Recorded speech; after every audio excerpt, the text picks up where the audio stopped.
사랑과 은혜가 풍성하신 하나님 아버지, 새벽을 깨우며 주님 앞에 나아오게 하시니 감사하고, 오늘 하루를 시작하기 전에 먼저 주님을 바라보게 하시고 우리의 마음을 예배의 자리로 부르시니 감사합니다.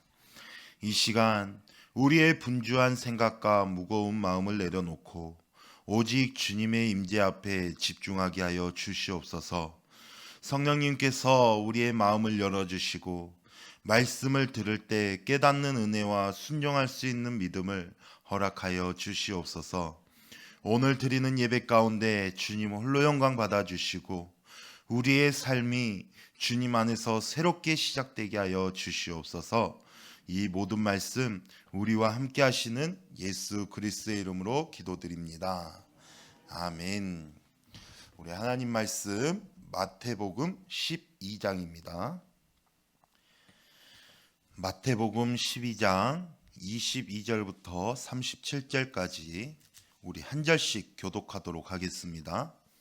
그때에 귀신 들려 눈 멀고 말 못하는 사람을 데리고 왔거늘 예수께서 고쳐주심에 그 말 못하는 사람이 말하며 보게 된지라.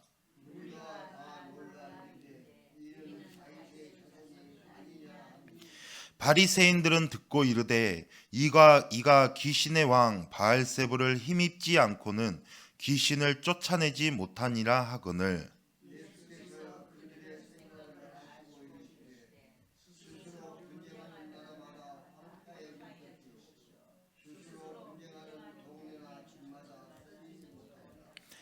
만일 사탄이 사탄을 쫓아내면 스스로 분쟁하는 것이니 그리하고야 어떻게 그의 나라가 서겠느냐.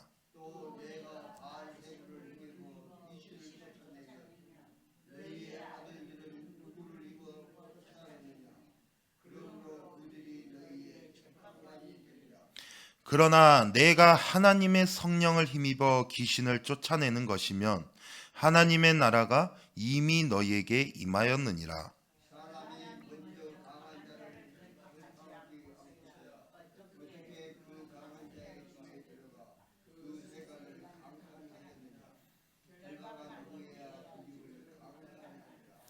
나와 함께 아니하는 자는 나를 반대하는 자요 나와 함께 모으지 아니하는 자는 해치는 자니라.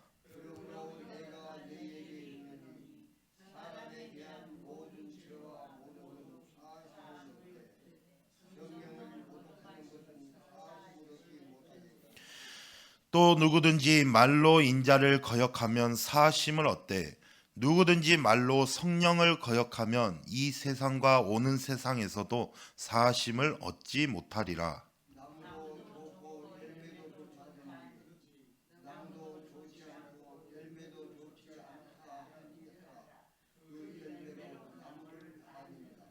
독사의 자식들아, 너희는 악하니 어떻게 선한 말을 할 수 있느냐? 이는 마음에 가득한 것을 입으로 말함이라.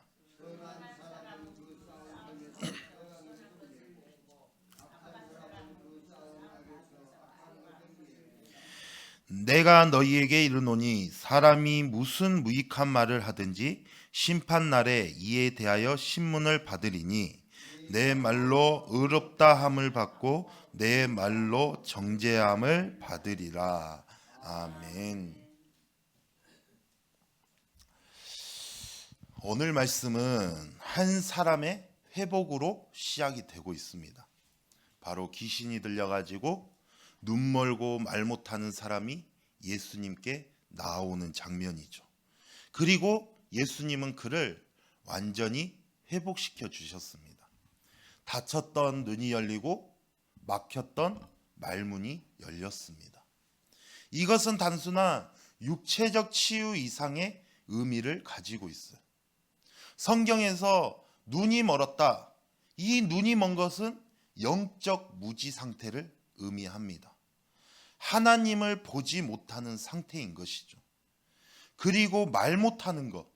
말 못하는 것은 하나님을 고백하지 못하는 상태를 상징합니다. 다시 말해서 예수님은 단순히 병을 고치신 것이 아니라 한 사람의 영적 상태까지 회복시킨 것이라는 것입니다. 그리고 그것을 본 사람들의 반응이 나옵니다. 23절에 보니까는 이는 다윗의 자손이 아니냐. 이 말은 단순한 감탄이 아닙니다. 당시 유대인들에게 다윗의 자손이라는 표현은 곧 메시아를 의미했습니다. 다시 말하면 혹시 이분이 우리가 기다리던 구원자인가? 라는 질문이 시작된 것이죠. 그런데 여기서 예상치 못한 반응이 등장합니다. 24절에 보니까는 바리새인들은 듣고 이르되 이가 귀신의 왕 바알세불을 힘입지 않고는 귀신을 쫓아내지 못하느니라. 여러분 정말 이상하지 않습니까? 같은 사건을 봤는데 어떤 사람은 하나님을 보기 시작했고 어떤 사람은 예수님을 더 강하게 부정하는 것입니다. 왜 이런 차이가 생길까? 저는 말씀을 묵상하면서 한 가지 중요한 사실을 깨달았어요. 문제는 증거가 부족한 것이 아니라 마음의 방향이 이미 정해져 있었다는 것입니다. 바리새인들은 하나님을 사랑한다고 말했지만 사실은 하나님보다 자신들의 기준을 더 사랑했던 것이죠. 당시 그들이 기대하던 메시아는 어떤 사람이었습니까? 정치적으로 강한 지도자, 로마를 무너뜨릴 왕, 종교적 권위를 인정해줄 인물로 생각을 했어요. 그런데 예수님은 전혀 다른 모습으로 오셨어요. 병자를 만지시고 죄인들과 같이 식사하시고 또 권력보다 긍휼을 선택하셨어요. 그래서 그들은 받아들일 수 없었던 것입니다. 사랑하는 성도 여러분, 여기서 우리가 조심해야 할 것이 있어요. 우리는 하나님을 믿는다고 하지만 하나님을 내가 기대하는 방식으로 그 안에 가두려고 할 때가 있다라는 것입니다. 하나님이라면 이렇게 하셔야지. 하나님이라면 이런 방식이셔야지. 그런데 하나님이 우리의 생각과 전혀 다른 방식으로 일을 하게 되면은 어떨까? 우리들도 바리새인들처럼 하나님을 알아보지 못할 수 있다라는 것입니다. 오늘 새벽 하나님께서 우리에게 묻고 있어요. 너의 마음은 열려 있느냐? 너의 마음은 열려 있느냐? 사랑하는 성도 여러분, 기적을 보는 것이 믿음을 만드는 것이 아닙니다. 마음이 하나님을 향해 열려 있을 때 작은 은혜도 하나님으로 보이기 시작하는 것입니다. 반대로 마음이 닫혀 있으면 눈앞에 기적이 있어도 인정하지 못하는 것이죠. 그래서 믿음의 시작은 눈이 아니라 마음의 방향입니다. 바리새인들은 예수님을 향해 바알세불의 힘으로 귀신을 쫓아낸다라고 비난하자 예수님은 단순히 감정적으로 반응하지 않으시고 매우 논리적으로 말씀해 주고 있어요. 25절에서 27절 말씀 보니까는 스스로 분쟁하는 나라마다 황폐하여질 것이요 스스로 분쟁하는 동네나 집마다 서지 못하리라. 만일 사탄이 사탄을 쫓아내면 스스로 분쟁하는 것이니 그리하고야 어떻게 그의 나라가 서겠느냐. 또 내가 바알세불에 힘입어 귀신을 쫓아내면 너희의 아들들은 누구를 힘입어 쫓아내느냐. 그러므로 그들이 너희의 재판관이 되리라. 이 말은 무슨 뜻일까? 사탄이 사탄을 쫓아낸다. 여러분, 사탄이 사탄을 쫓아낸다라는 것은 자기 왕국을 무너뜨리는 것이에요. 그렇기 때문에 이 말이 말이 되지 않는다는 것입니다. 다시 말해서 너희 말 자체가 논리적으로 모순이다라는 것입니다. 여기까지 보면은 논쟁하는 것처럼 보여요. 그런데 갑자기 예수님은 엄청난 선언을 하십니다. 28절에 그러나 내가 하나님의 성령을 힘입어 귀신을 쫓아내는 것이면 하나님의 나라가 이미 너희에게 임하였느니라. 사랑하는 성도 여러분, 이 말씀은 그냥 설명이 아니에요. 선언하고 있는 것입니다. 예수님은 지금 하나님의 나라가 시작되었다라고 말씀하고 있는 거예요. 우리는 종종 하나님 나라를 죽어서 가는 천국이라고만 생각을 합니다. 저번에도 하나님의 나라에 대해서 설명을 했었죠. 하지만 하나님의 나라는 이미 시작되었다라고 예수님이 말씀하고 있는 거예요. 신학적으로 이것을 already but not yet. already 이미 시작되었지만 but 그러나 not yet 아직 완성되지 않는 상태를 말합니다. 예수님이 오심으로 하나님 나라는 침투하기 시작했어요. 그래서 예수님의 사역을 보면은 어때요? 귀신이 떠나고 병이 치유되고 죄인이 회복되고 절망 속에 소망이 들어옵니다. 이것은 단순한 기적이 아니라 하나님 나라의 증거입니다. 그리고 예수님은 비유를 하나 말씀하십니다. 29절에 사람이 먼저 강한 자를 결박하지 않고서야 어떻게 그 강한 자의 집에 들어가 그 세간을 강탈하겠느냐. 결박한 후에야 그 집을 강탈하리라. 여기서 강한 자는 누굽니까?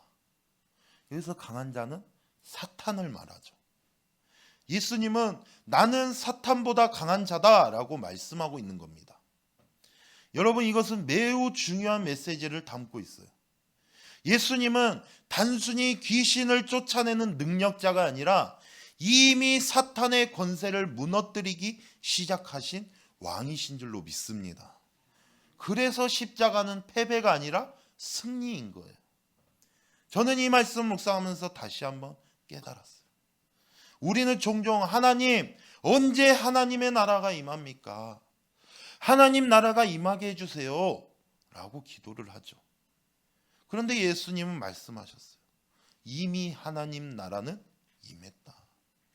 문제는 하나님 나라가 없는 것이 아니라 우리가 그것을 인식하지 못하는 것입니다.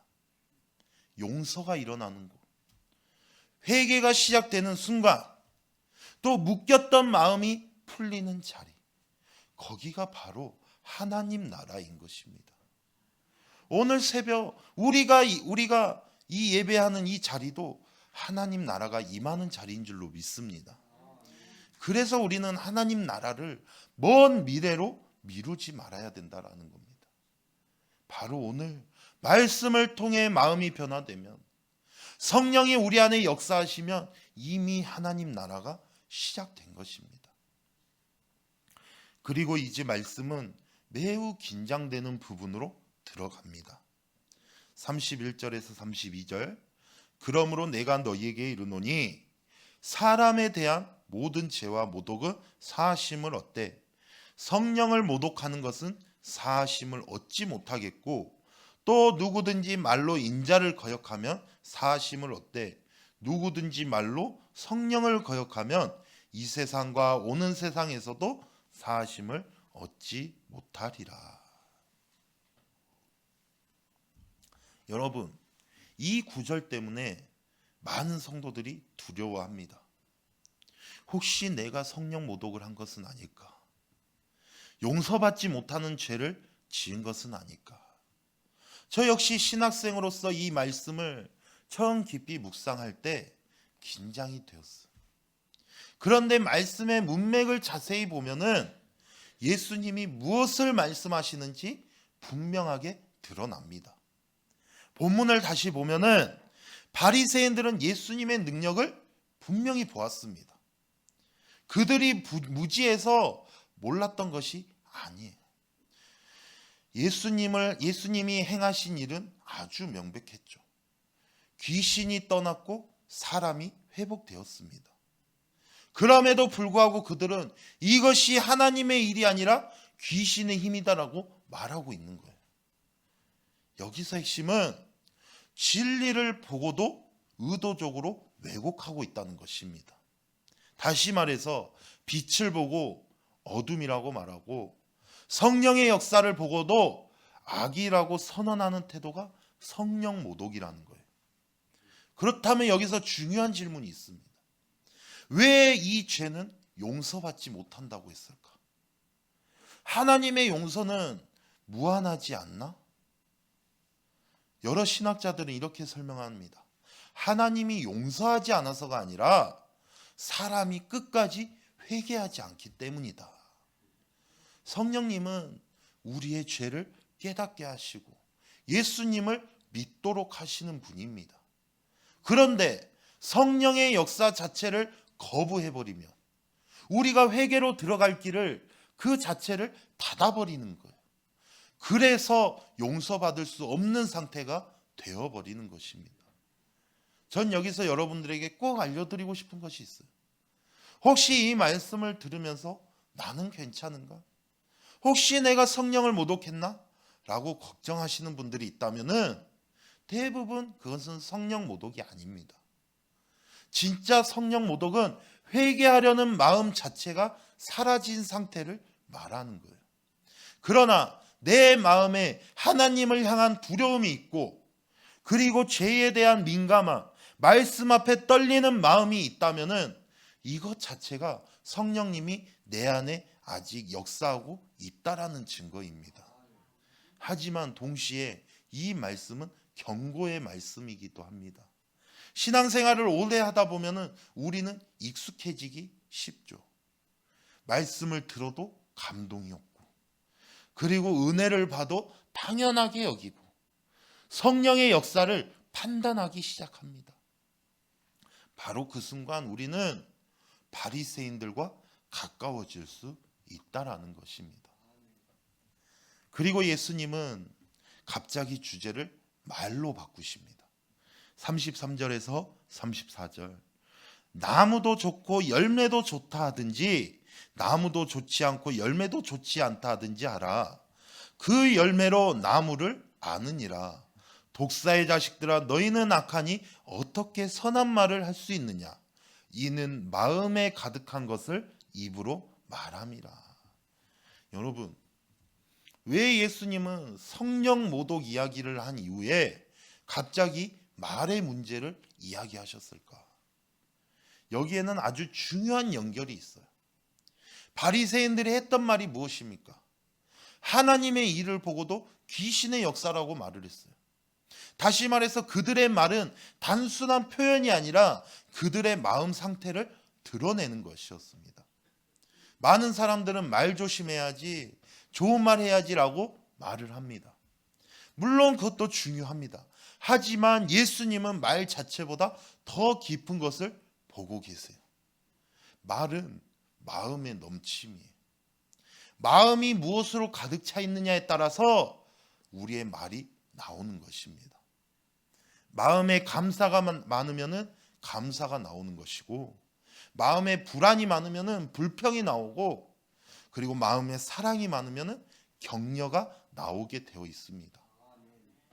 그래서 예수님은 말투를 고치라고 하지 않고 마음의 상태를 점검하라고 말씀하고 있는 것입니다.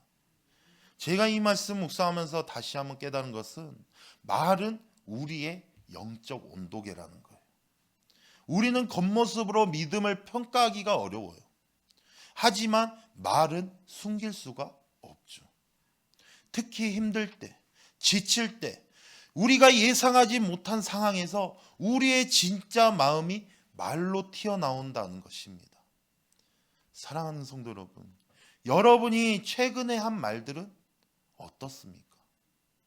사람을 살리는 말을 했습니까? 아니면은 사람을 무겁게 만드는 말들을 했습니까?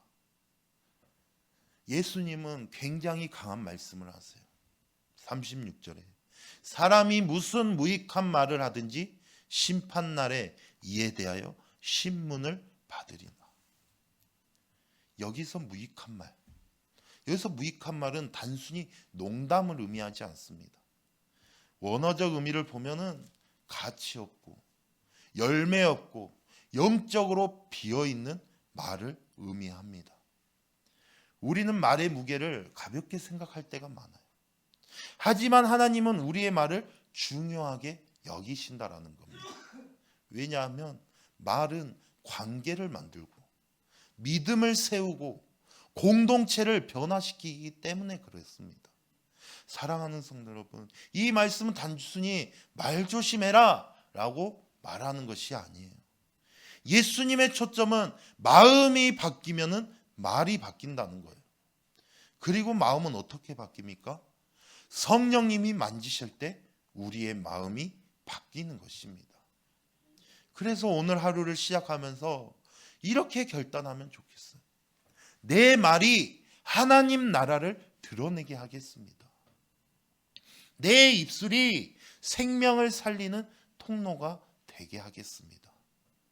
내 마음을 먼저 하나님께 드리겠습니다. 오늘 말씀을 정리하면은 예수님을 보고도 완전히 다른 반응을 보이는 두 부류의 사람이 등장했어요. 한쪽은 놀라며 이는 다윗의 자손이 아니냐라고 말을 하고, 또 다른 한쪽은 귀신의 왕의 힘이다라고 말을 했어요. 같은 사건을 보고도 전혀 다른 결론인 것이죠. 왜 이런 차이가 생겼을까? 기적의 크기 때문에? 지식이 많고 적음 때문에? 아니요. 바로 마음의 방향 때문이라는 거예요. 바리새인들은 하나님을 모르는 사람들이 아니었습니다. 성경을 가장 많이 아는 사람들이었어요. 그런데도 하나님을 알아보지 못했어요. 왜 그래요? 아직 그들의 마음속에 어때요? 이미 결론이 정해져 있었던 것입니다. 이 사람은 메시아일 수 없어. 사랑하는 성도 여러분, 우리도 신앙생활을 오래 하다 보면은 말씀을 듣기 전에 이미 결론을 내려놓을 때가 있습니다. 나는 변하지 않아. 이건 내 상황이랑 상관없어. 하나님은 이런 방식으로는 일 안 하셔. 그 순간 우리는 바리새인들과 가까워질 수밖에 없습니다. 예수님은 하나님 나라가 이미 너희에게 임했다라고 말씀하셨어요. 여러분, 하나님 나라는 먼 미래가 아니라고 얘기를 했습니다. 죄에서 돌아서는 순간, 용서가 시작되는 자리, 마음이 새로워지는 순간 이미 하나님의 나라는 시작된 것입니다. 오늘 새벽 우리가 이 자리에 나온 이유도 하나님 나라를 경험하기 위해서인 것이죠. 오늘 말씀은 우리에게 묻고 있습니다. 너는 지금 어떤 마음으로 나를 바라보고 있느냐? 우리가 해야 될 것은 단순합니다. 마음을 열고 성령님의 역사에 민감하게 반응하고 마음을 하나님께 드리는 것. 그러면은 자연스럽게 말이 바뀌고 생각이 바뀌고 우리의 삶의 방향이 바뀌게 되어지는 것입니다. 사랑하는 성도 여러분, 오늘 하루도 하나님 나라를 살아가는 하루가 되기를 바랍니다.